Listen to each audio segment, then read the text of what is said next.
I don't mind if you don't take notes right now, but you have to listen. So if you're talking whilst I'm talking, then you're not going to be able to take on board what I have to say.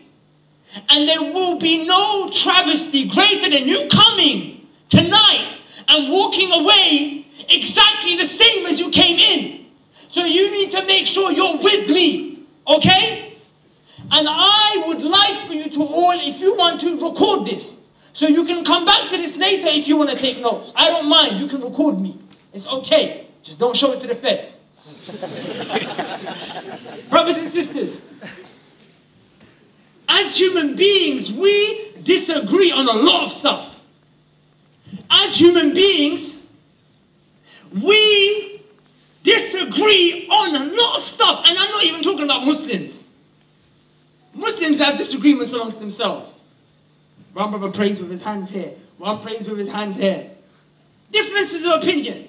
Put religion to the side. Just in our lives, you can't get two people to sit in a room and agree. And if you do, it's a very rare circumstance. But there is one thing. There is one thing that me and you and every single human being in this entire world can agree upon. One fact, one reality. And that is the speech of Allah. كُلُّ نَفْسٍ ذَائِقَةُ الْمَوْتِ. Every single soul is tasting death. We all agree. Allah didn't say every single soul will taste death. Allah said every soul is tasting the death. Every time your heart beats, consider it to be a timer. Place your hand on your chest, feel it. Every time your heart beats, that's one beat closer to your death. Imam Hassan al-Basri, rahimahullah, used to say, what is the son of Adam? What is the daughter of Adam? Except for days and nights that have come together. With every day that goes by, a part of you leaves behind. And you're one step closer to your death. Now, if we all agree upon our death, why is it that we act as if we're going to live forever? I really wanted Brother Ali to mention something to me that he mentioned earlier, but it didn't come out. But I will tell you on his behalf. He said one of the things that touched him the most was that it had to take a human being who was dressed in a white coat, who called himself a doctor, to stand before him and say, Ali, you're going to die. He said, Allah had already told me that long time before. And I already knew. But for it to hit me, it had to take a man in a white coat to be like, you're going to die.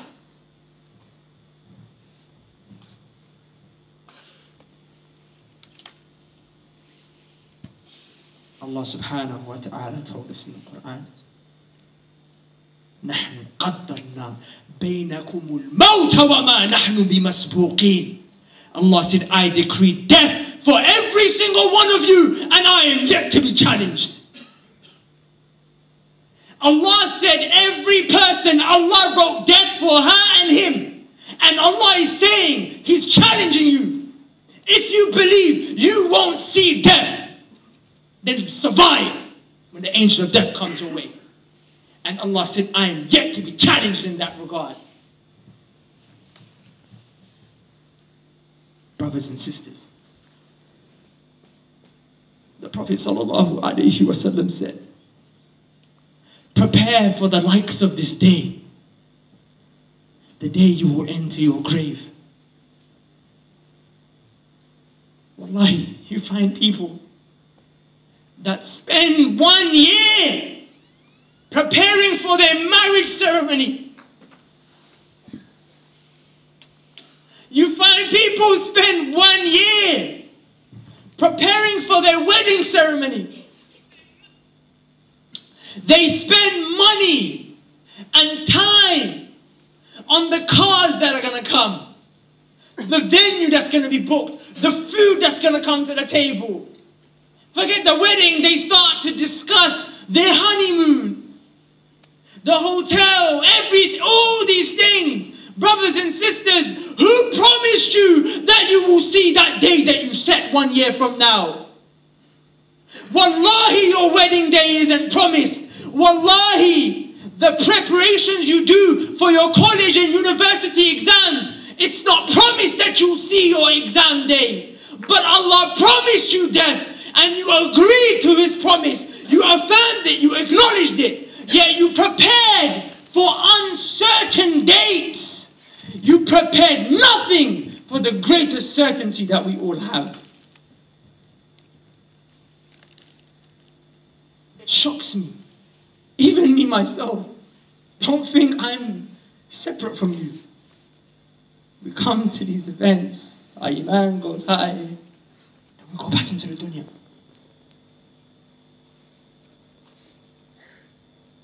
The dunya in and of itself is not bad if you want it. But you forget Allah for the dunya. That's what the problem is. We forget Allah in chasing the dunya. This is why the Messenger sallallahu alayhi wasallam advised us. He advised us, he said, "Oh people, remember often al-maut, death." Why? For it is the destroyer of pleasures. Let a sister go link a guy. Let a guy link his boys and spark a spliff. Let them do that when death is on their necks. When the reminder of death comes, suddenly, he don't seem so handsome, does he, sister? And that blunt don't look so appealing. Death, it really works. When you ponder over it. When you ponder over the fact that you will spend your first night alone in that grave, and every family member who loved you will leave you. Your wife will go and get married to some other guy and call him babe. And your children will call this other guy dad. Eventually they'll even stop and forget to pray for you. When you ponder over death, wallahi, it destroys those pleasures. You know how the students of the Sahaba, who we refer to as the Salaf al-Salihin, pious predecessors, our early generations, the people who the Prophet gave the stamp of approval. Do you know how they used to react to this speech of the Messenger? Abi Amr ibn al-Uthman, rahimahullah, used to say that if it wasn't for the fact that Allah made it obligatory that I have to come outside of my house every Friday for Salatul Jum'ah, he said, if it wasn't for that fact, I would have built a room above my house, locked myself inside of it, and I would have never come out until death took me. See, they were real. When the reminder came their way, it used to touch them. It used to hit them right here. You see, for us, we need more. It's not enough for us to say, Akhi, remember death. Nowadays, I'll tell you, remember death. And you tell me, Akhi, everyone's going to die one day. This stupid speech, people say, YOLO.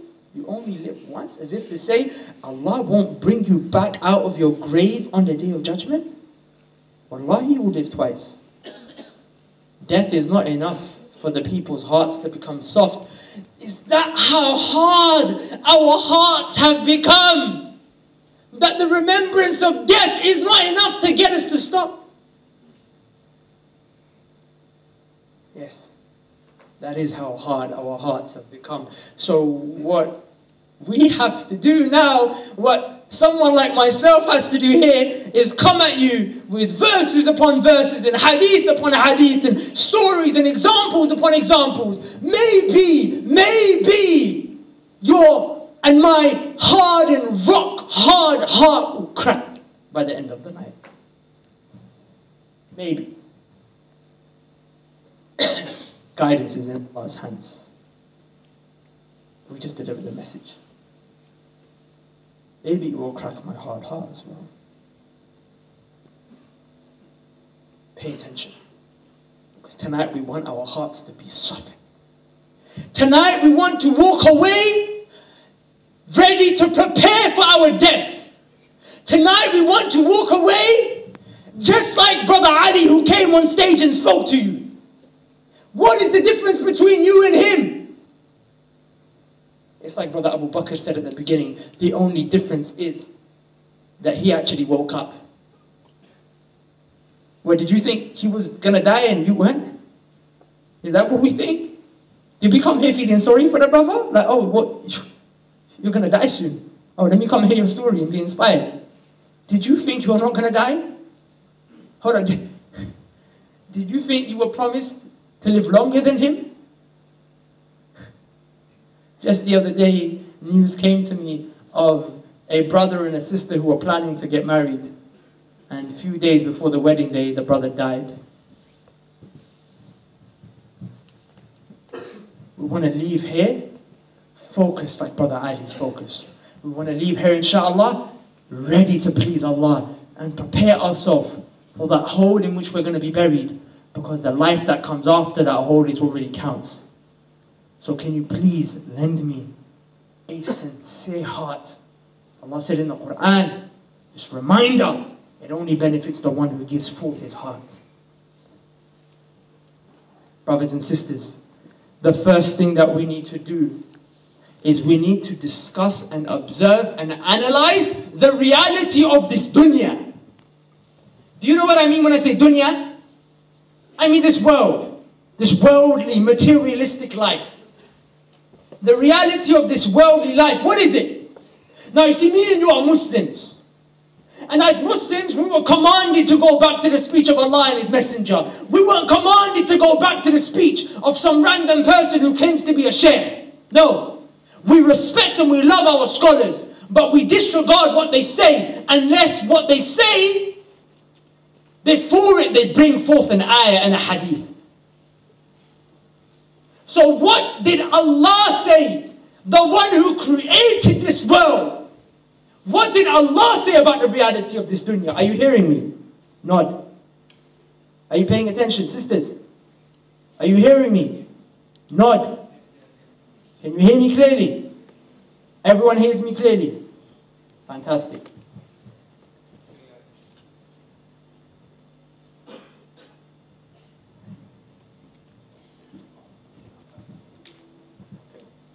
There are some cars that are, I never thought the day would come where I have to make such an announcement. It's that annoying guy in the masjid who always comes. There are 3 cars that are blocking someone's way. There's a Honda CE S053 SED or 5ED, Allahu Alam. There's a Vauxhall SP56 ND or PX, Allahu Alam. There's a Ford WL07 CYY or CVV, Allahu Alam. Inshallah, there you go. Now it's called. So, thank you, brothers. Barakallahu fi.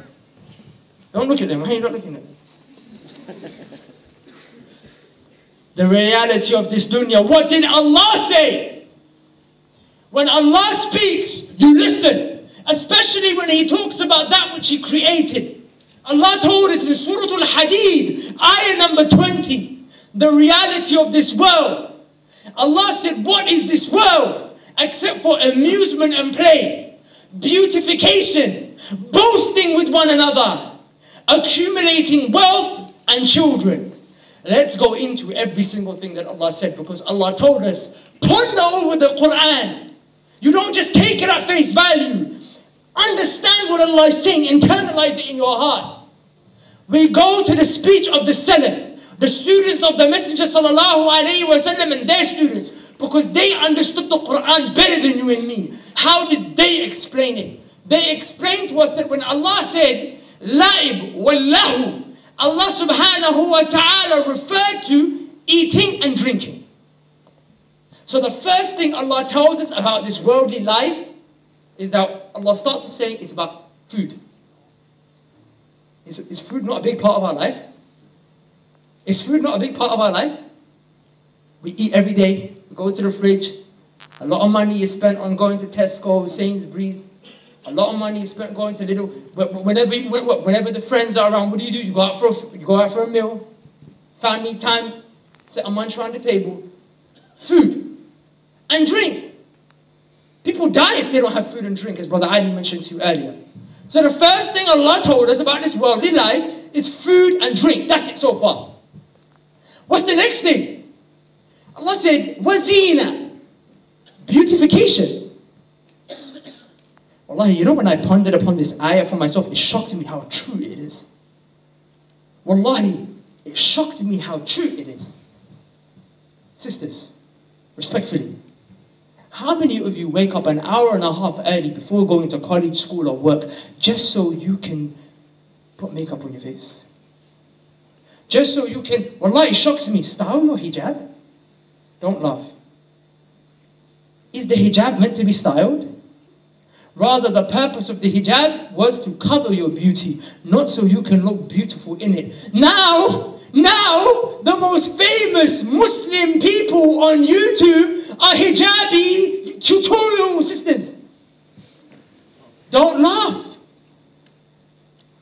Wallahi, I'm not attacking anyone, but I'm just making an observation. The hijab was meant to be a means of modesty.